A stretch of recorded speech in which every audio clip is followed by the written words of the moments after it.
Are you thinking about getting into the trades, but you're really not sure what to expect on your very first day? Today, I'm going to talk about some different things that could happen on your first day, no matter what trade you get into. Plumbing, electrical, HVAC, or roofing. So let me explain a little bit about what your first day may be like. Now remember, this video is sponsored by Ferguson. We teamed up with Ferguson, not just because of what they do for plumbers, but the communities that we're in and the companies that we work for. Go check out Ferguson.com to learn more about them. So are you new to the trades and a little nervous about your first day on the job? Don't worry. This plumber will help prepare you for the future. First of all, the night before, make sure you go to bed early, get a good night's rest, and wake up early.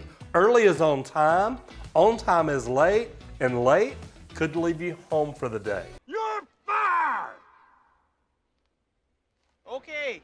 If you're there on your first day, don't you want to make a good impression? Show up a little bit early. Make sure you're well rested. Make sure before you go to bed the night before, you get your clothes together. You know exactly where you're going. Pull out your phone, look at Waze, look at something and figure out how to get where you're going to make sure that you have plenty of time to get there. Now remember, the night before when there's no traffic, guess what it's going to show you? Oh, that you can get there in 10 minutes. Well, the next morning when there is traffic, it's going to take 45. So make sure you plan on that. My thought for the first day, be an hour early. What does it matter if you get there early? Get there earlier, look through your notes. Remember, you want to do research on the company and figure out what they're like, what they're all about. If you happen to know somebody who works there, reach out to them and ask them, hey, what can I expect on my first day? Who are the key people I'm going to meet? What should I wear? I'll tell you what, I always walked in on my first day in starch jeans, a starch shirt. Back then, I even tucked it in and wore a belt. Now, these days, I still wear a belt. I just don't tuck my shirt in. I don't have to because it's my company. But if you're showing up on your first day and you want to make a good impression, show up in nice, clean, good-looking clothes. Brush your teeth, smell good. Make sure that your hair's brushed, that you look like a professional. You know why? That's what they want to hire. They want to hire a professional, not somebody who looks like they just crawled out of bed and rushed in for a job interview. First impressions are important. So the best thing you can do is show up friendly, appear to be approachable, be nice to people. You want to make sure that when you shake hands firmly. You look them in the eye. Don't try to squeeze them. Don't try to hurt anybody. I don't shake hands. Okay, see, this is quick, efficient, straight to the point. It's actually my go-to. Just give them a good firm handshake, look them straight in the eye, and repeat their name. You'll meet the project manager, superintendent, foreman, maybe just other plumbers or other tradespeople on the job. Try to remember as many names as you can. You may even want to carry in a little pocket notebook and a pen, and when you get a chance, write down who you met, who they are. You want to try to remember as many names as you can, especially if this is a company you're already going to work for, because chances are you're going to see these people again. Now, on your first day, you're probably going to go through office orientations and job site orientations. The good thing about that is, that way when you come into the office, you know where things are, you know where you need to go and who you need to see. Now, chances are, as an apprentice, you're probably not going to come to the office very often. But if you go out for a job site orientation, that may be where you show up for the next 30 days, 60 days, 3 years, or 5 years. God only knows. Now, you could have one or the other, or sometimes both. But one big thing to remember is safety rules apply to all of us. It is a good idea to research the company you will be working for and get an idea of how the company works. You will want to familiarize yourself with the safety guidelines and protocols for the company. When you're out on the job site, first aid locations and evacuation protocols are a big deal to you. Now, right now, you don't think anything about that, but believe it or not, on a job site, where you have to leave the job site, they normally have evacuation protocols and muster points. A muster point is just gonna be where you're supposed to meet if you have to leave the building.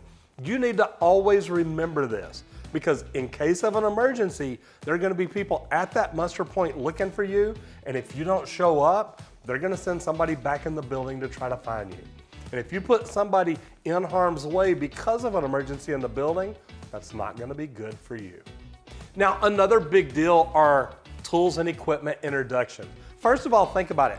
What tools do you need to carry? Are you bringing a toolbox? Are you carrying a tool bag? Do you have any tools in the very beginning? If this is your first day on the job and you've got experience, you may already have some tools. If you don't have any experience, you may reach out to the person that hired you and ask them, what am I expected to bring on my first day? Now they may ask you, do you have any tools or not? You probably want to show up with at least a tape measure, maybe a pair of channel locks, a pencil, a notepad. It's always a good idea too to carry a small flashlight. You never know when you're going to be in a dark area or an area that you could use a little bit more light, and it would be a great thing to have. But one big thing to remember, always pay attention and ask questions. You will learn how to safely use the tools required by your trade. And remember this, be a team player and help wherever you can. Maybe it's just other journeymen or other apprentices, but remember, these people are here to help you, you're here to help them. Becoming a team player and always helping out when people need help, trust me, that's gonna help you go a long way. Now, it takes everyone on the job site to complete the job site, meaning we all have to work together. It doesn't matter whether you're a plumber, an electrician, a roofer, or an HVAC tech, somewhere along the way, we're either working in the same areas, doing a lot of stuff that goes over or under each other. We have to learn to work together, and being a team player makes that work really, really well for you. And it's common to experience some challenges during the first days on the job. So think about this, on your first day on the job, is it cold outside? Do you need a jacket? Is it hot outside? Are you in layers where you could take off a long sleeve shirt and have on a short sleeve shirt? There's things that you need to know about OSHA on a job site. You don't get to run around in a tank top, cut off sleeves and things like that. So make sure that you come prepared each and every day. But a lot of times it's just thinking about what you've got going on and what you can do. Here's the thing, in the beginning, they may haze you, they may tease you, they may send you out for a sky hook, they may send you out for a pipe stretcher. In other words, they're gonna send you out for things that really don't exist. You've got to understand in the beginning, if they like you, they're going to give you a hard time. If they don't like you, chances are they're not going to talk to you. What I recommend is trying to do your best each and every day. Once again, thank you to Ferguson. We teamed up with Ferguson, and this video is sponsored by them because of everything they do for plumbers, the communities that we're in, and the companies that we work for. Go check out Ferguson.com, and if you haven't done it yet, jump over to their Facebook group and get involved in the conversation. And if you love this video, you're definitely gonna love one of these.